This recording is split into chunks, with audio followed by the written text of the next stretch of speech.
In this week's update, an emphatic reversal confirmed in American stocks. Bear market over? That's the wrong question.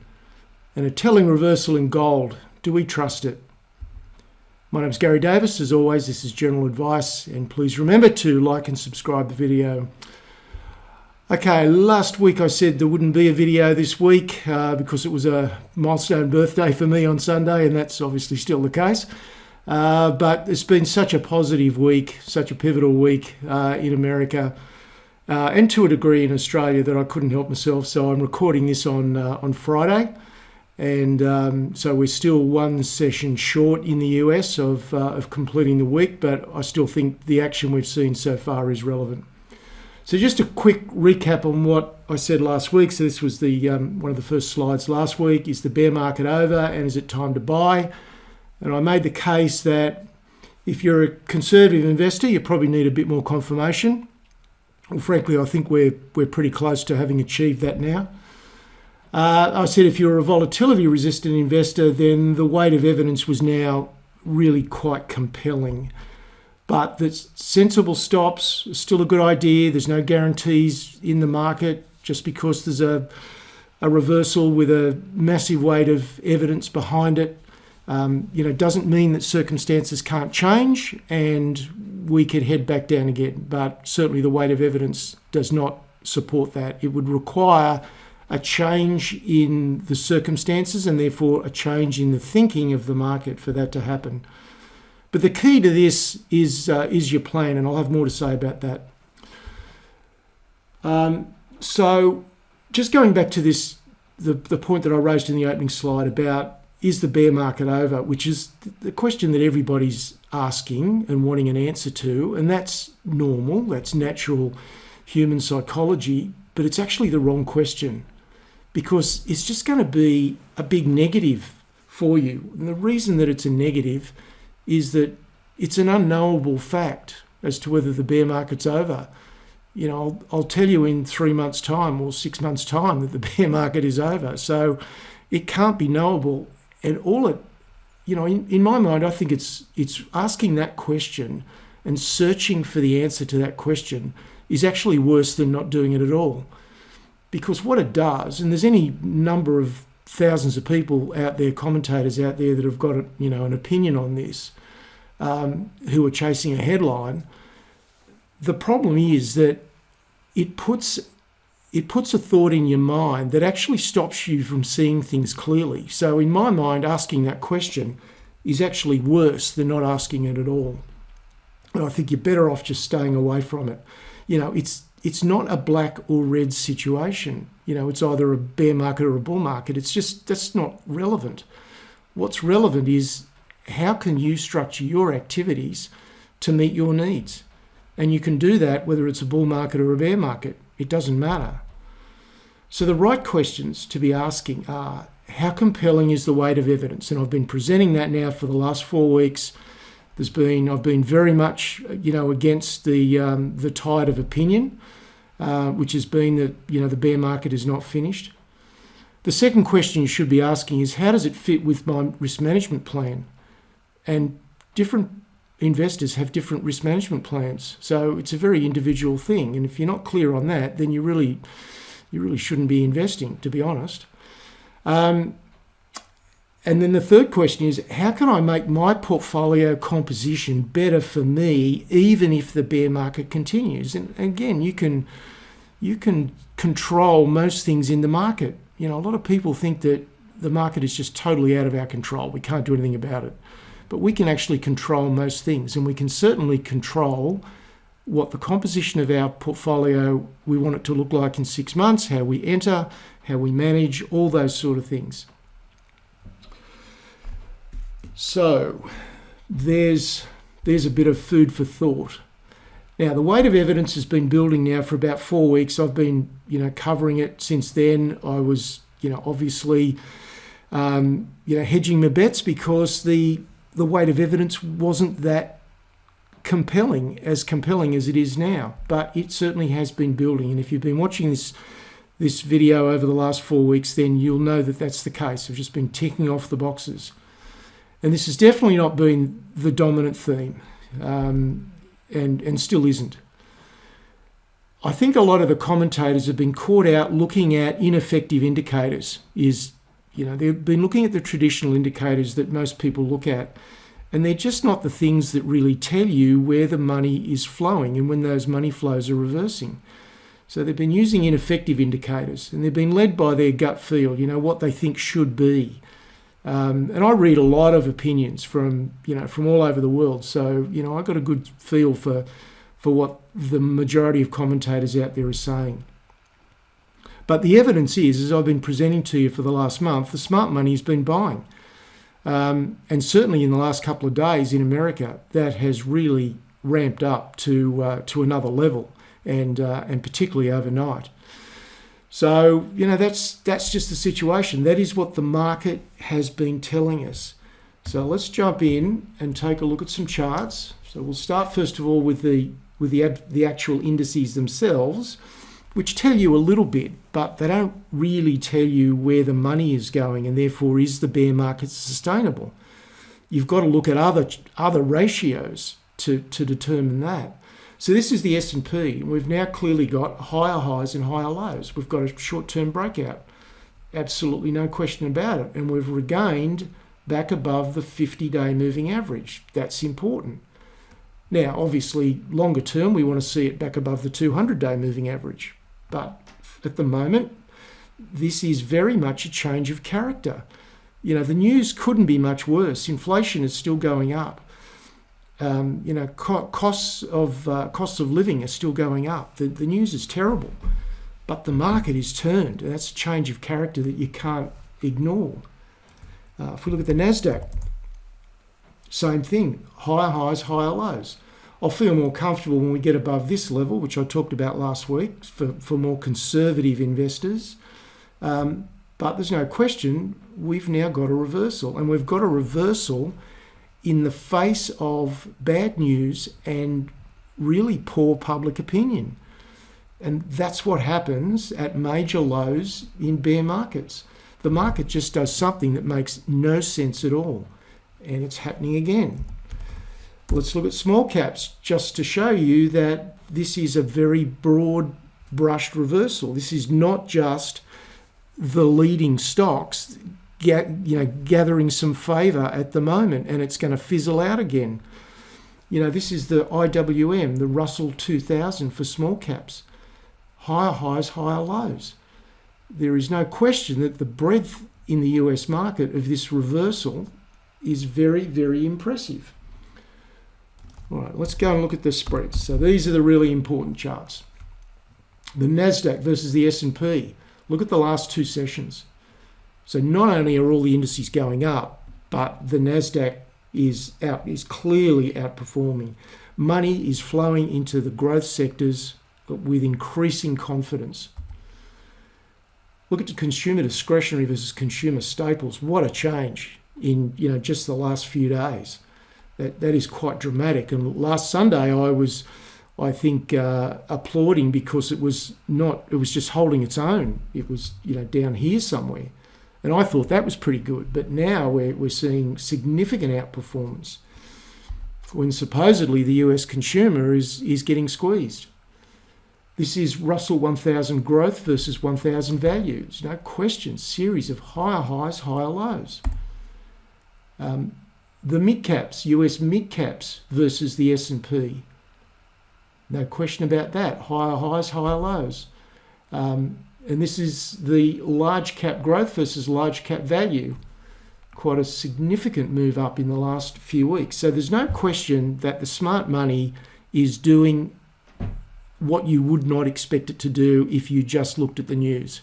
That's the bottom line, and that is what almost certainly makes this the low of the bear market. Now, it's not a guarantee that it's done because, as I said at the start, circumstances change and all bets are off. But that doesn't matter. You can still proceed if you've got a clear game plan and a good risk management plan. Whether it's a bull market or a bear market doesn't matter. You can still participate. That's the important message that I want to get across. Let's just look at a couple of other charts. So in absolute terms, this is XLK, the technology sector. Clearly, look at the last 3 sessions in America. Very strong. Consumer discretionary, it's had a terrific session and certainly helped last night by Tesla, which came in with beat expectations on earnings and shot up. In fact, let's look at Tesla. We'll look at Tesla in a minute. This is Wells Fargo.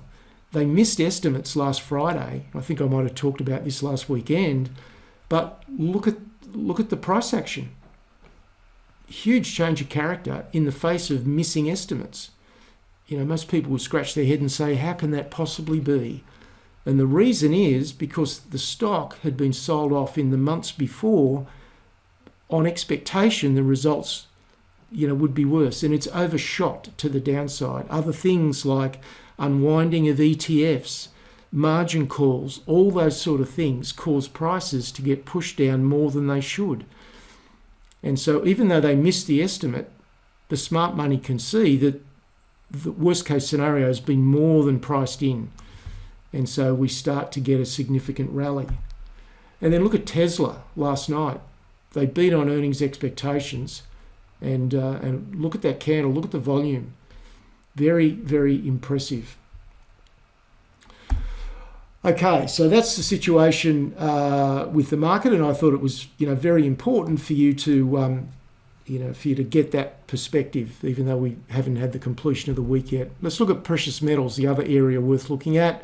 I'm not going to cover the whole thing today that I normally cover every week, but I'll just touch on the key points. So gold being sold off, broke 1,700, and put in a significant intraday reversal overnight. That's Thursday night, which was very similar to what we saw at the previous lows. Now, I talked about last week there being key support at 1680.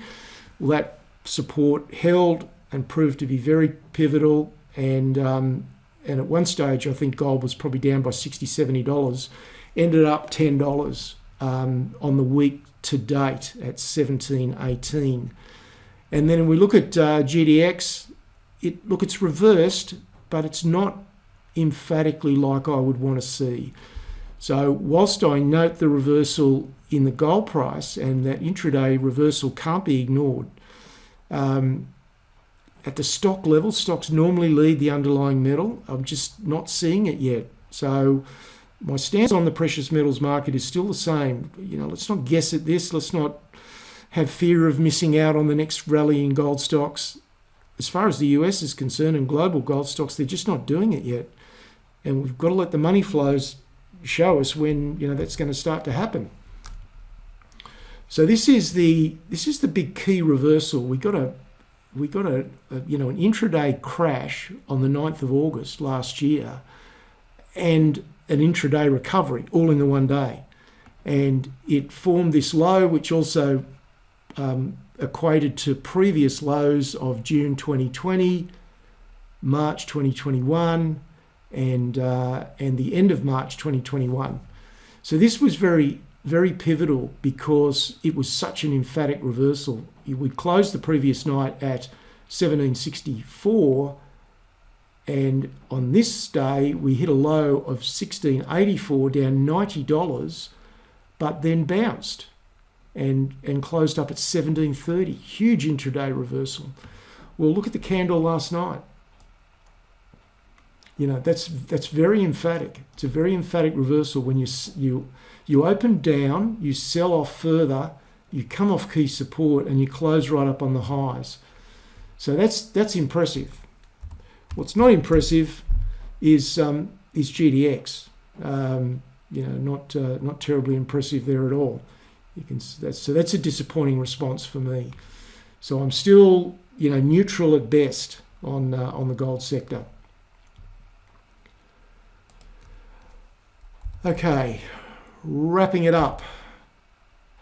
The important thing, and this is the point that I've been making for years and years and years since I've been doing these videos, 16 years in total, is just observe with a clear mind. It's not an easy thing to do because we have biases in our head. We get influenced by what we read and what we hear.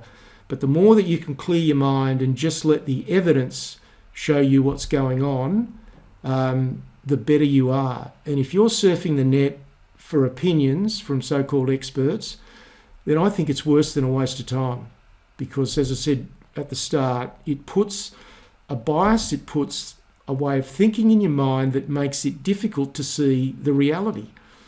So I just can't see the point of doing it. The answer to me, and this is certainly what I work very, very hard on with members of my services, but I also try to get across in this video on a weekend, is that upskilling yourself is the answer. And and I understand that some people they're too busy, they're not sufficiently interested to really get into the nitty-gritty of the market, they don't really want to put a lot of time and effort into the market, and that's absolutely fine. I think most people are probably in that position, and so upskilling is not really the answer. But what I'm trying to do in this video is to give you perspective so that you can make better decisions and you don't get drawn into what the crowd is thinking. That's the most dangerous place to be.